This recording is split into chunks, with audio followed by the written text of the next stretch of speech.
Hello, and welcome to this month's Fireside Chant. I'm Braden McCurdy, and this is Megan McCurdy-Needens, and we're here to visit with you a little bit about some of the do's and don'ts associated with bidding and buying real estate at online auction.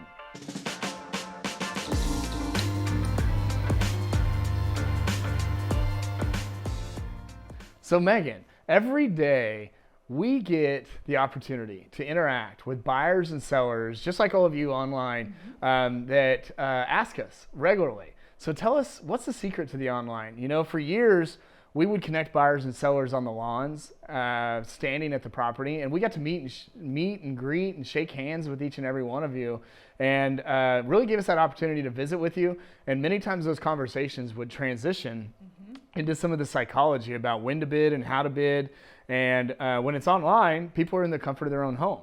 And so we get it regularly. As we interact with buyers and visit with them on the phone on a daily basis, people ask us the same thing. With the online, how do we bid? When do we bid? And what are some of the do's and don'ts? And you know, something you want to share? No, I was going to say, so with that, tell us your first do. Well, actually, what I was going to say is that the first thing I think is most important is getting registered early.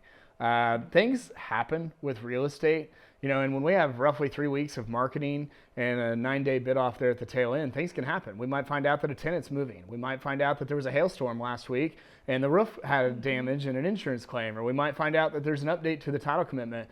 And so as these updates are happening with us real time, we want to be able to communicate with you real time. And so getting registered early so that we know you're interested in that property and we can communicate with you along the way, I think is the first big ingredient to being ready to go. That was actually my first don't. Exactly what I was thinking about what not to do, and that is wait till the very last minute, last second to try to register and become familiar with the system. And then what if you missed out on notifications or changes or updates to marketing? So we're already in sync. The last minute, you know, there's occasions where you're looking at the clock and it's like 5 minutes left or 3 minutes left and somebody's calling trying to get all the initial information, and you feel a little panicked and a rush because you want them educated and up to speed on the property, but at the same time, you know, there's been 30 days. So getting ahead of it and studying the property and looking at the getting registered and looking at the property information packets in particular, because we build a lot in those property information packets, and that's to help provide the information for you guys about these upcoming auctions. So what do you think when it comes to actual bidding? Like, what do you think the secret for bidding is if you're a consumer and you're worried and you're,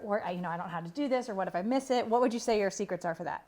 It depends. If you're somebody that is consistently checking 2, 3, 4 times a day, you know, you want to control that destiny and you want to hit the button every single time on the bid item, then that's great. But some people say, you know what, I don't have the time, and they want to trust the software to go in and manage that bidding for them. And so there's 2 features in addition to manually bidding that I think are helpful. The first is you have the max bid feature. So if you say, okay, you know that property is $1 million property, and you say, I want the computer to bid on my behalf in my absence up to $1.1 million, or whatever the number you designate and stipulate. You can do that with a max bid feature within the software. What's cool about that is it'll keep you on the increments too. So it's not like if the bid's at 500,000 and it's asking for 600 that it's going to put you in at that 1.1. It bids right along with the auction as if every other bidder was bidding too. Absolutely. The other thing is there's a custom bid feature. So if you wanted to go in and make a custom bid, maybe the bids are at 200,000 and you think it's a $500,000 property and you want to manually place a bid at 350 and versus a bid increment of maybe a 50,000. Sometimes that can be some psychology against another bidder. If the increment is at a $50,000 bid and the bid's at 200, and instead of just automatically hitting that next increment at 250, you know, you could do a custom bid, and if you indirectly kind of wanted to send a message to another bidder and say 350, then that speaks volume too. Well, and that used to happen all the time. In live auctions, we would see that where we might be asking for another 50,000 and somebody would pop at 100 or 200 just because they know. So there is some psychology in that as well. Absolutely. So what's one of your fears associated with the online system? Well, so technology is technology. It's great as long as it's working. It's great as long as everything's perfect. But I would say that comes back to also not registering last minute and relying on last minute. So especially if it's a live stream auction versus the online, of making sure that you have good Wi-Fi, making sure that you're set up in the system, you understand how to operate it, you understand how to use it. So that would be my big don't, is don't just jump on for the first time and expect that your Wi-Fi is going to work or anything like that, to test it ahead of time.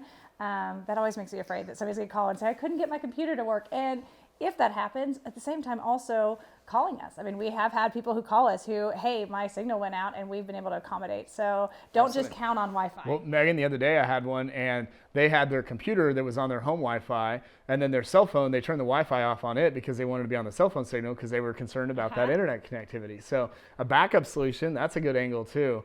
You know, the other thing is, I think bidding early and bidding often is another big piece, because the sooner you get in, sometimes that solidifies your position with another bidder. Again, psychology with other bidders, and sending that message that, you know, you're competing early sometimes can make a big difference in terms of what other bidders are thinking too. But I'll tell you, they're all different. You know, sometimes we'll have an auction open and the bidding will be real aggressive within the first few hours, and then it'll go quiet for maybe a few days. And then sometimes they'll wait until the tail end. And no two auctions are alike. So people ask me that all the time. You know, does everybody just wait till the last minute? No, they don't. Because some auctions, we had one the other day in Kingman, and it went to 220,000 on day one, and then it closed right at that final number, and it did not go up any further. So you just never know until you're in the heat of the battle, and every auction's different.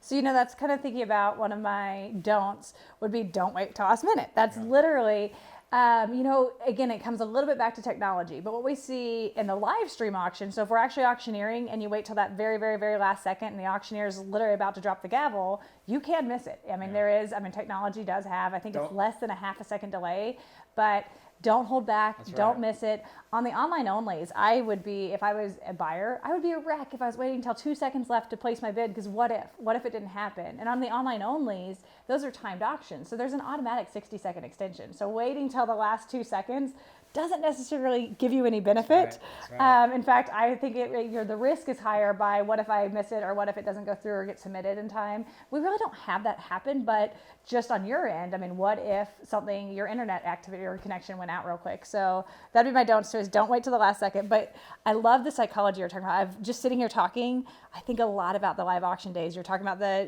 jumping the bid a little bit higher than the increment, or the psychology of bidding early. I mean, those people who come back and bid quickly in a live auction, they're trying to send a message that, hey, I'm here, I'm serious. If you want this, you better bid against me. So they do it the same way online. It's really cool. It is, it really is. Well, any questions you guys may have, feel free to reach out to us anytime. Every one of our staff members is certainly happy to answer any outstanding questions you may have. Keep an eye, lots of new product on a weekly basis. Our inventory changes. So keep checking the website, sign up for our auction alerts. You can get our auction alerts via email or postal alerts or text message reminders. You can control all that with your account online there at McCurdyAuction.com or McCurdy.com now. We're going a little shorter. That's right. And so check it out. Control those alerts there. The other thing is follow us on social media. Social media, we try to share lots of content out there and help answer any questions you may have, but hit us on all the social media channels. And we look forward to visiting with you or seeing you at an auction soon. Thanks for watching. Have a good day.